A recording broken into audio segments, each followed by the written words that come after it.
ഇന്ന് കേരളത്തിൽ സമസ്ത മേഖലകളിലും വലിയ തകർച്ച നേരിടുന്ന ഒരു കാലഘട്ടമാണ്.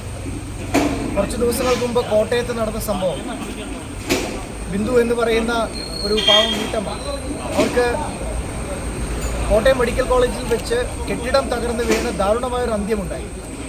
ഇന്നലെ കൊല്ലം ജില്ലയിലെ തേവലക്കരയിൽ ഒരു 13 വയസ്സുകാരന് ഷോക്കേറ്റ് മരിക്കേണ്ട അവസ്ഥയുണ്ടായി.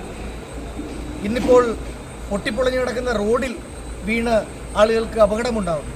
ഇങ്ങനെ കേരളത്തിൻ്റെ സമസ്ത ഇൻഫ്രാസ്ട്രക്ചർ മേഖലകളിലും സമസ്തമായി എല്ലാ ഒരു പൊതുജനങ്ങൾക്ക് ആവശ്യമുള്ള പൊതു സൗകര്യങ്ങളുടെ മേഖലകളിലും ഒരു വലിയ തകർച്ച, കേരളം വീണു പോകുന്ന ഒരു പതിറ്റാണ്ട് അത് പിന്നിടുകയാണ്. 9 വർഷം മുമ്പ് എല്ലാം ശരിയാക്കാമെന്ന് പറഞ്ഞ് അധികാരത്തിൽ വന്ന പിണറായി വിജയൻ സർക്കാർ കേരളത്തിൽ എന്തെങ്കിലും ഉണ്ടായിരുന്നെങ്കിൽ അതും കൂടി ഇല്ലാതാക്കി. കാരണം അതിനു മുമ്പുണ്ടായിരുന്ന ഉമ്മൻചാണ്ടി സർക്കാർ കേരളം എന്തൊക്കെ നേട്ടങ്ങൾ മുമ്പ് കൈവരിച്ചിട്ടുണ്ടോ, അത് വിദ്യാഭ്യാസമായിക്കൊള്ളട്ടെ, ആരോഗ്യമായിക്കൊള്ളട്ടെ, അതിനെല്ലാം തകർത്തിരുന്നു. അതിനെ പടുകുഴിയിലേക്ക് കൂടി തള്ളിയിടുകയായിരുന്നു പിണറായി വിജയൻ സർക്കാരിൻ്റെ ഈ 9 വർഷം. അതുകൊണ്ട് കേരളത്തിൽ ആരോഗ്യ മേഖല ആയിക്കൊള്ളട്ടെ, വിദ്യാഭ്യാസമായിക്കൊള്ളട്ടെ, കാർഷിക മേഖല ആയിക്കൊള്ളട്ടെ, എല്ലാ മേഖലകളിലും ഒരേപോലെ കേരളം വീണുപോയ ഒരു പതിറ്റാണ്ടാണ് ഇപ്പോൾ നിൽക്കുന്നത്. ഇതിൽ നിന്ന് കേരളത്തിലെ ജനങ്ങൾ ഒരു മോചനം ആഗ്രഹിക്കുന്നുണ്ട്, മാറ്റം ആഗ്രഹിക്കുന്നുണ്ട്. അത് ഭാരതീയ ജനതാ പാർട്ടിയിൽ കൂടെ മാത്രമേ സാധിക്കൂ.